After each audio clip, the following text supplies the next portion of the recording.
होती, काय काम करत होती माहितीये माऊली? पाय दाबाचं काम करत होती. रावणाचे पाय दाबाचं काम कोण करत होती? जे आपलं भवितव्य लिहिते ना, भविष्य लिहिते ना आपलं, काय ती सटवी रावणाकडे पाय दाबाचं काम करत होती. आणि ऐका, रावणाचे पाय दाबता दाबता दाबता दाबता मध्येच तिला समजलं की मुरे गावामध्ये 5 दिवसांपूर्वी एक बाळ जन्माला आलेला आहे, त्याचं भवितव्य लिहायला जायचं आहे. कदाचित लागू शकतो हा नेम परफेक्ट, नाही ना तसं काही? मुरे गावात 5 दिवसापूर्वी एखादं बाळ जन्माला आलेलं आहे आणि त्याचं भवितव्य लिहायला जायचं आहे. कोण म्हणते? सटवी. पण जोपर्यंत रावणाला झोप लागत नाही तोपर्यंत जाता येत नाही, बरं का? आणि म्हणून मग वाट पाहायला लागली रावण झोपायची. ज्या वेळेला त्याचे पाय दाबता दाबता दाबता दाबता रावण झोपी गेला, तेव्हा ती गेली. आणि तिकडे ते भवितव्य लिहून येते कुठे नाही येते, तर तिला यायच्या आधीच रावण जागा झाला. न विचारता एकतर गेलेली, आता न विचारता गेलेली म्हटल्यानंतर मग येताना बघितल्यानंतर रावणाला काय वाटलं असेल बरं? आता रावणाला काय वाटलं असेल ते वाटलं असेल, पण रावणाच्या विचाराची आज माणसं आहेत, त्यांना जर त्यांची बाई न विचारता जर एखाद्या ठिकाणी गेली तर येताना पाहिल्यानंतर त्यांची काय अवस्था होत असेल बरं? मग त्याच्यावरून तुम्हाला रावण कळेल. आणि जशी सटवी आली ना, तसा लालबुंद झालेला रावण, क्रोधिष्ठ झालेला रावण, रागाने भरलेला रावण विचारतोय, मला न विचारता कुठे गेली होतीस? सटवीचा थरकाप झाला, अंग थरथर कापायला लागलं. काय म्हणावं आता? थरथरत्या अंगामध्ये, थरथरत्या आवाजामध्ये ती म्हणाली, एक 4-5 दिवसापूर्वी त्या मुरे गावामध्ये एक बाळ जन्माला आलं, त्याचं भवितव्य लिहायला गेले होते. काय म्हणजे रावणाला आतापर्यंत एवढंच माहिती होतं तर सटवीचं काम फक्त माझं पाय दाबाचंच आहे की काय? ते काम रावणाला माहिती नव्हतं, आता माहिती झालं. काय म्हणते काय? हो म्हणे, 5 दिवसापूर्वी अमुक अमुक गावामध्ये एक बाळ जन्माला आलं, त्याचं भवितव्य लिहायला गेली होती. हे काम तू करते? हो म्हणे, हे काम माझंच आहे. सर्वांचं सर्वांचं, माझं सुद्धा? हो म्हणे, तुमचं सुद्धा, तुमचं सुद्धा. आता आपण अनेक विचाराची माणसं या ठिकाणी बसलेलो आहोत. असं जर आपल्याला एखाद्या वेळी सटवी भेटली किंवा आपलं भवितव्य खरा सांगणारा जर भेटला एखादा, नाही का, ब्रह्मदेवाची जर प्राप्ती झाली, बृहस्पती जर आपल्याला भेटले, तर आपण काय विचारू माऊली? पहिली प्रार्थना काय करू? देवा, आमच्या उद्धाराचा मार्ग सांगा. बरोबर आहे की नाही? मला मुक्त व्हायचंय, मला मोकळं व्हायचंय. काय काय सांगू आपण? का असं सांगू, देवा सोना कमी कर ना? किती दिवस झालं गंटन करायला निघले, पण जसं जसं वाढत चाललंय तसं तसं आमचं प्लॅनिंग काही नियोजनच सगळं विस्कटलंय आमचा. असं काही आहे का? अरे, रावणाच्या पुढे सटवी उभी आहे आणि रावण विचारतोय सटवीला, हे सगळ्यांचं कार्य तूच केलेलं आहे? हो म्हणे, मीच. माझं पण भवितव्य तूच लिहिलेलं आहे? हो म्हणे, तुमचं सुद्धा. आता रावणाच्या वृत्तीचा जो माणूस आहे त्याला सगळ्यात मोठी भीती कोणाची असते बरं? कसली असते बरं? ज्याचे विचार घाणेरडे आहेत ना, ज्याचे विचार अस्वच्छ आहेत ना, जो अधर्माने वागतोय, जो अनितीने वागतोय, तो सगळ्यात जास्त कशाला जर घाबरत असेल तर मृत्यूला. सगळ्यात मोठी भीती जर त्याच्या अंतःकरणामध्ये कुठली असेल तर मृत्यूची. तो सगळ्यात जास्त मृत्यूला घाबरत असतो.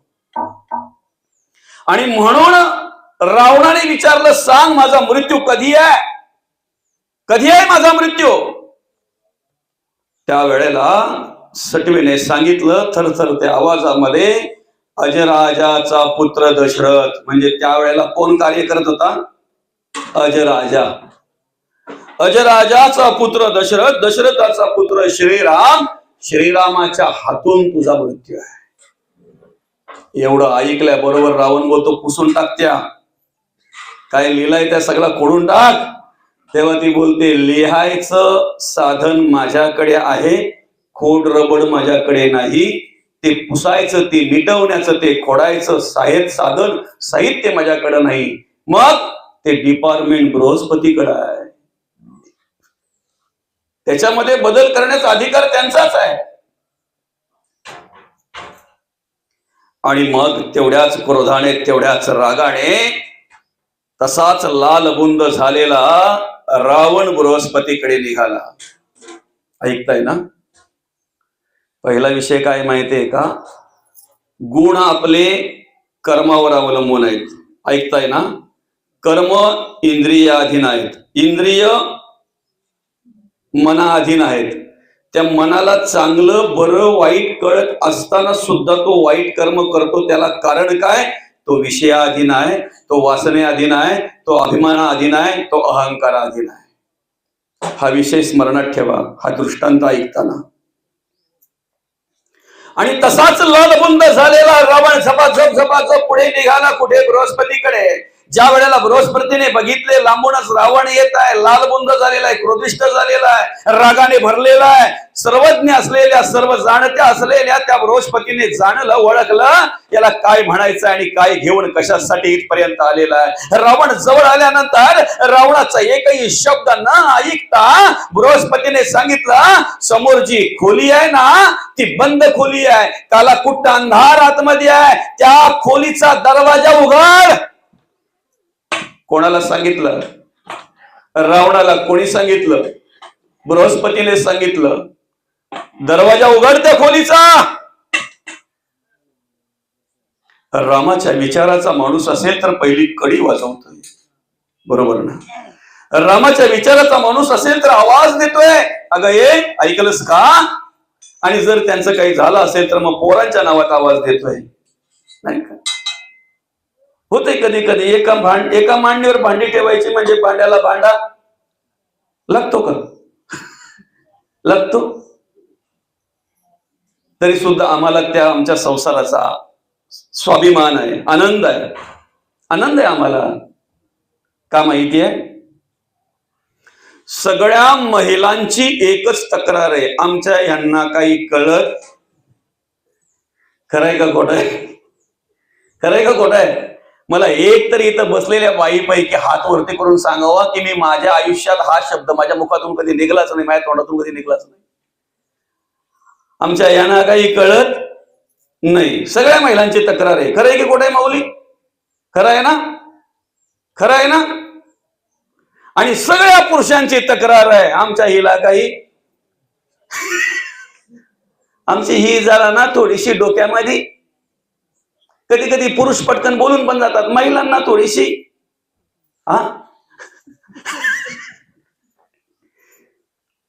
ऐका. पण तरीही शेवटच्या श्वासापर्यंत आम्ही एकत्र संसार करतोय ना, याला संस्कार म्हणतात, याला संस्कार म्हणतात, याला संस्कृती म्हणतात. तसं तर माणसाला कधीच कळत नाही. कारण लहानपणी खेळताना पोरं बोलतात, मित्र तुला काही कळत? शाळेत गेल्यावर गुरुजी म्हणतात तुला काही कळत? लग्न झाल्यावर बाई म्हणते तुम्हाला काही कळतच नाही, बरं का? म्हातारा झाल्यावर नातवंड पण बोलायला लागतात, आमच्या आजोबाला तर ना काही कळतच नाही. जाईपर्यंत तसं माणसाला काही कळत नाही, नाही का? पण न कळताही आमचा संसार होत असतो, आमच्या जीवनाचा प्रवास होत असतो. असो, आता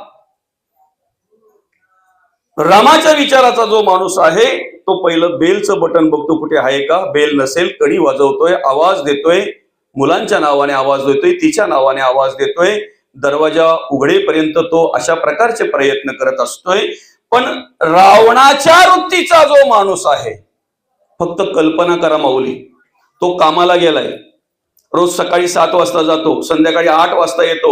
आज काय झालं, त्याला दुपारी सुट्टी झाली आणि दुपारी 1 वाजताच तो घरी आला. घरी आलेला असताना जर त्याला आतून कडी लावलेली जर दिसली आणि तो जर रावणाच्या वृत्तीचा माणूस असेल तर काय करतो माहितीये का? कडी वाजवत नाही, आवाज देत नाही, लाथ मारतोय दरवाजावर, कडी सकट दरवाजा आतमध्ये जातोय. त्याच पद्धतीने रावणाला जसं सांगितलं ना बृहस्पतीने, रावणा समोरच्या खोलीचा दरवाजा उघड, त्या पद्धतीने त्या रावणाने जोर जोरात लात मारली त्या दरवाजावर, आणि दरवाजावर जोरात लात मारल्यानंतर दरवाजा उघडला तर नाही, पण थोडासा आतमध्ये ढकलला गेला. आणि जसा लातेच्या प्रभावामध्ये, जसा लातेच्या त्या फोर्समध्ये, त्या बळामध्ये, त्या ताकदीमध्ये दरवाजा जसा आतमध्ये ढकलला गेला ना, तसा आतून जोरात किंचाळण्याचा आवाज झाला. जोरात किंचाळण्याचा आवाज आला. रावण बाहेरून विचारतोय, का किंचाळला, का ओरडला? त्यावेळेला आतून आवाज आला, दादा, सुळाची 2 टोकं दरवाजाला लावलेली आहेत आणि त्याचीच 2 टोकं माझ्या डोळ्यामध्ये लावलेली आहेत.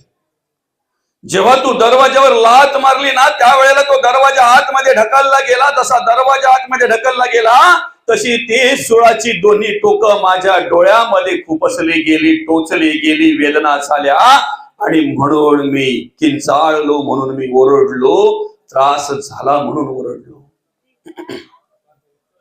आतल्याला माहिती नाही बाहेर कोण आहे तो, आणि बाहेरच्याला माहिती नाही आतला कोण आहे तो.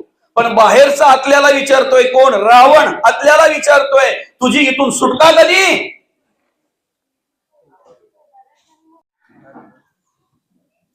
आतल्याला माहिती नाही बाहेर कोण येतोय, बाहेरच्याला माहित नाही आतला कोण येतो. पण बाहेरचा म्हणजे रावण विचारतोय आतल्याला, बरं का? कोण विचारतोय? रावण. कोणाला? आतमध्ये कोण आहे? तिकडे ज्यांचं लक्ष होतं त्यांना माहिती आहे. मी पण सांगितलं, नाही तर तुम्हाला तरी कसं काय माहित होईल? श्रवणामध्ये एकचित्त असावं, एकाग्र असावं, बरं का? मन विचलित होत आहे आपलं, आणि त्या मनासाठीच चाललंय एवढं सगळं काय, नाही का बाबा? बरं, रावण विचारतोय आतल्याला, तुझी सुटका कधी होईल इथून? आणि मग तो आतला बोलतोय, अजराजाचा पुत्र दशरथ, दशरथाचा पुत्र श्रीराम, आणि श्रीरामाच्या हातून जेव्हा रावण नावाचा कोणतरी आहे ना, त्याचा वध जेव्हा होईल, तेव्हा तो माझ्या जागेवर येईल आणि मग माझी सुटका होईल. ऐकतोय कोण बाहेर? मग सुधारला पाहिजे ना, एवढं ऐकल्यावर सुधारला पाहिजे ना. तरी सुद्धा काही परिवर्तन झालं नाही. त्याला कारण त्याच्या अंतःकरणात असलेला अभिमान, अहंकार, बरं का मौली? ज्या गोष्टींचा आम्ही अंतःकरणपूर्वक विचार करायला पाहिजे ना, त्या गोष्टींचा विचार करत नाही, आणि नको त्या गोष्टींचा अधिक विचार आम्ही करतो. नको त्या गोष्टींचा. बाप चांगलं वागायला शिकवतो, चांगलं जगायला शिकवतो. मला सांगा, बापाचं किती ऐकतात बरं? आई चांगली वागायला शिकवते, आई चांगलं जगायला शिकवते. मला सांगा, आईचं किती ऐकतात बरं? पण कुठला काय, कधीचा काय, सकाळी आंघोळ पण केली की नाही केली काय माहिती, जराशे असे कसे तरी ड्रेस वगैरे वेगळ्या प्रकारचा करून आला, घराच्या जवळ येऊन काहीतरी 2-4 प्रकारचं नाव घेतलं की लगेच आम्ही त्याला घरात बोलवतोय. तो घरात आल्याबरोबर बोलतोय, तुमचा किचन वेगळ्या दिशेला आहे. वास्तविक बेडरूमच्या ठिकाणी तुमचा स्वयंपाक रूम पाहिजे होता, आणि स्वयंपाक रूमच्या ठिकाणी तुमचं बेडरूम पाहिजे होतं.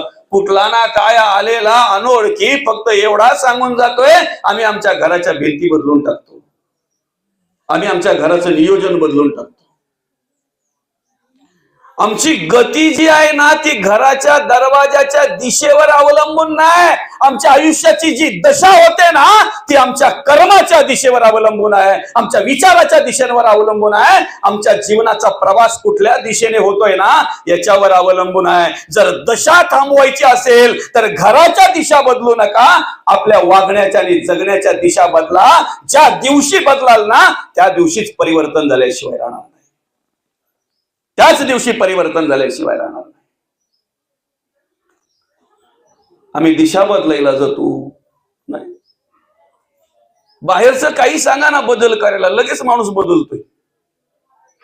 पण अंतःकरण बदलायचं म्हटल्यानंतर कुठल्याच बापाला असं वाटत नाही की माझ्या मुलाने व्यसनाधीन व्हावं. प्रत्येक बाप त्या मुलाला सांगत असतो, प्रत्येक बाप मुलाला सांगत असतो, दादा आयुष्यात सगळं काही कर पण व्यसन करू नको. समजतंय ना? सगळं काही कर दादा, पण व्यसन करू नको. आणि खऱ्या अर्थानं आई वडिलांचं ऐकून आणि संतांचं ऐकून जर आम्ही आमच्या जीवनाचा प्रवास केला ना, तर आमच्या जीवनाचं सार्थक झाल्याशिवाय राहणार नाही. पण आम्ही किती ऐकतोय, किती ऐकून त्या पद्धतीने वागतोय, जगतोय, हे आपलं आपण शोधलं पाहिजे. आपलं आपण शोधलं पाहिजे, बरं का? आपलं आपण शोधलं पाहिजे. मामा सांगतो, काका सांगतात, काकी सांगते, नातेवाईक सांगतात, मित्र सांगतात, व्यसन करणं चुकीचं आहे. व्यसन करणं म्हणजे आयुष्याची बर्बादी आहे, संसाराची बर्बादी आहे, मुलाबालांची बर्बादी आहे, नव्हे नव्हे शरीराची बर्बादी आहे. कळत नाही का मनाला? एखाद्याचा घर उद्ध्वस्त झालेला आहे, त्याची मुलं बाळ रस्त्यावर आलेली आहेत, तो बर्बाद झालेला आहे, त्याचा देह सडलेला आहे, आतून सगळं सडलेलं आहे, हे माहिती असून सुद्धा त्याचा मित्र तेच व्यसन जर करत असेल, तर मला सांगा, त्याच्या मनाला कळत नाही का मी चांगलं करतोय की वाईट करतोय? कळत नाही. एखाद्या खरड्यात एखादा मनुष्य पडल्यानंतर त्याच खरड्यात जर आम्हाला माहिती असून पण जर आम्ही जर पडत असू, तर देवाने दिलेल्या बुद्धीचा वापर आम्ही करतो का? बरं, करतो का वापर आम्ही? आपला विषय बघा काय आहे. आमची गती जर कर्मावर अवलंबून आहे, कर्म जर इंद्रियाधीन आहेत आणि इंद्रिय जर मनाधीन आहेत ना, तर ते मन आम्ही देवाच्या चरणी अर्पण केलं पाहिजे. काय म्हणतात भगवंत इथं 12व्या अध्यायातील 8व्या श्लोकामध्ये, मय व मन अदत्स्व मय बुद्धी निवेशयः. भगवंत म्हणतात, मन मला अर्पण करा ना, मन हा मोगरा अर्पुनी ईश्वरा, पुनरपी संसारा येणे नाही. मन हे तुलसी अर्पुणी ऋषिकेशी, मन हे शेवंती अर्पुणी भगवंती. अर्पण करता आलं पाहिजे. आम्ही हातातला सांडायला काही मागे येत नाही, पण मनातलं अंतःकरणातलं जवळचं सांडायचं असलं ना, अंतरातलं सांडायचं असलं ना, की मग आम्ही मागे मागे सरतो, बरं का? मागे मागे सरतो. आम्हाला कळलं पाहिजे आम्ही कसं वागतोय, कसं जगतोय. मनालाही कळतंय मी चांगलं करतोय की वाईट करतोय, तरी सुद्धा जर वाईट स्वीकारत असेल तर ते मन कोणाच्या अधीन आहे?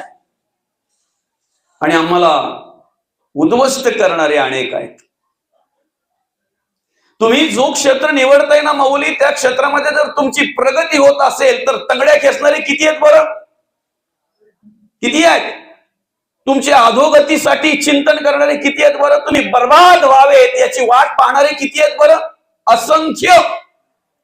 तुम्हाला सहकार्य करणारे किती? मोजकेच ना, मोजकेच ना. आता बाहेरचा विषय राहू द्या, विचार बाहेरचा बाजूला राहू द्या. आम्हाला आमचा देह बर्बाद करणारे, आम्हाला उद्ध्वस्त करणारे, आमचं जीवन बर्बाद उद्ध्वस्त करणारे किती आहेत? काम, क्रोध, लोभ, मद, मत्सर, दंभ, संशय, चिंता, असूया, अद्वया, भावना, कल्पना, इष्णा, वासना, आशा, ममता, तृष्णा.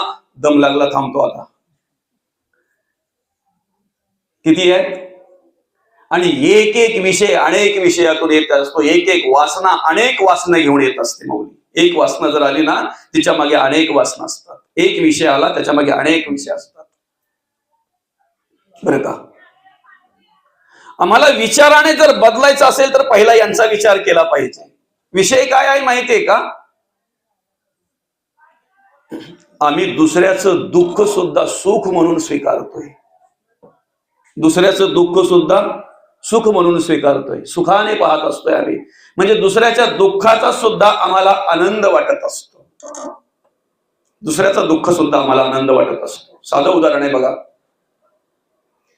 ते आपल्या गावाकडे किंवा शहराकडे येतात बघा ते खेळ करणारे. दोन्ही साईडला 2 बांबू असे पुरतात, त्याला आडवे बांबू लावतात, मध्ये दोरी टांगतात, बरोबर ना बाबा? आणि त्या दोरीवरून त्यांचं लहान मुलगा चालत असतो किंवा मुलगी चालत असते. बघितलंय कधी? डोंबाऱ्याचा खेळ का तो? डोंबारी ना, डोंबारीच म्हणतो ना आपण त्याला. आपण सांगा, तो खेळ पाहताना आपण आनंदात पाहतो की दुःखात पाहतो? तो खेळ पाहताना आपल्याला आनंद वाटतो की दुःख वाटतो? अहो आनंद वाटतो ना, समाधान वाटतंय ना, बरं वाटतंय ना, म्हणून तर पाहत असतो. पाहून झालं की लगेच 10-5 रुपये त्यांना काढून देतो आपण. काही तसेच पडतात, ती बात वेगळी आहे. पाहून घेतात ना, पडतात तसेच. काय एकदा काय झालं माहितीये का, त्या डोंबाऱ्याचा खेळ पाहायला एक जण आपल्या लहान मुलाला घेऊन गेला आणि त्याच्याच मुलाचा एवढा मुलगा त्या डोंबाऱ्याचा त्या दोरीवरून चालताना पाहतोय. हा त्या मुलाला दाखवतोय, बघ किती लहान आहे, तुझ्या एवढाचा आहे ना, बघ कसा चालतोय तो.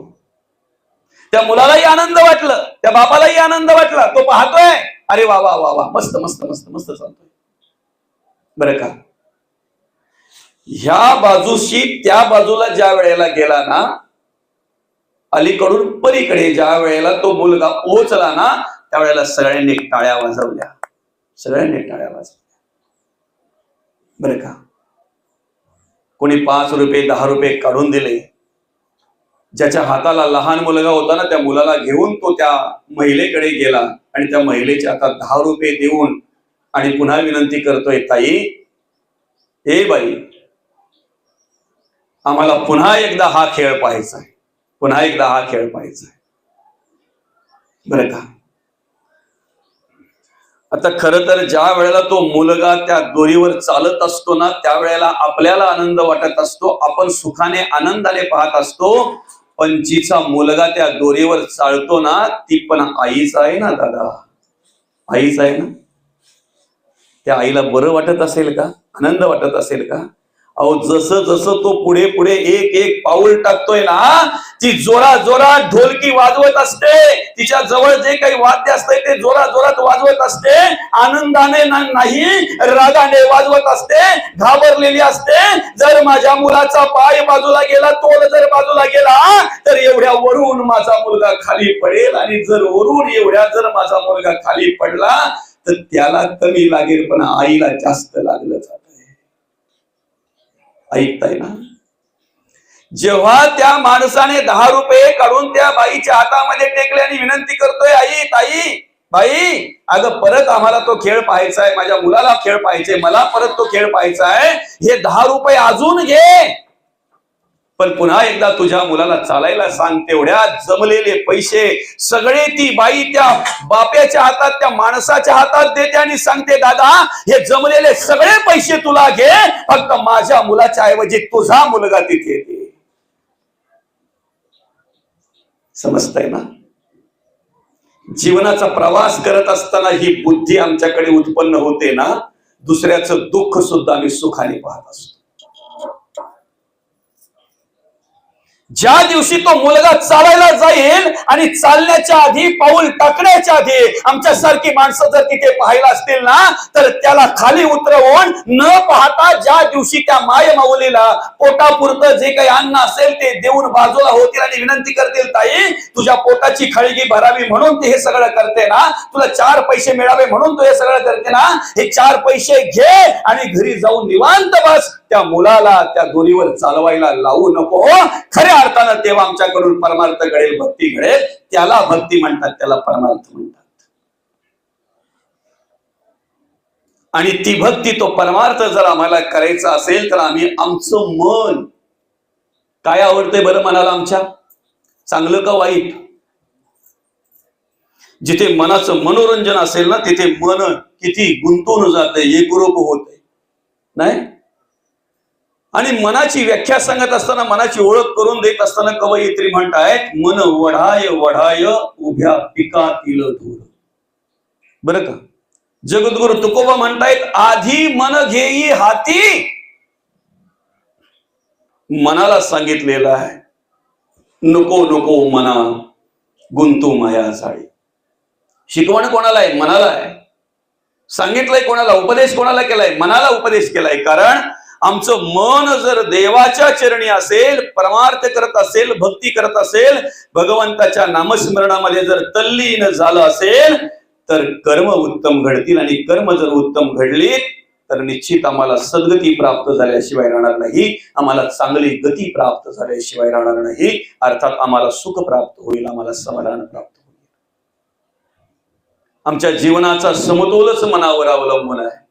कशावर अवलंबून आहे? मनावर. म्हणून मयेव मन अधस्व, भगवंत म्हणतात ते मन मला अर्पण करा. सोपं आहे ना देवाला अर्पण करायचं मन, काय कठीण आहे?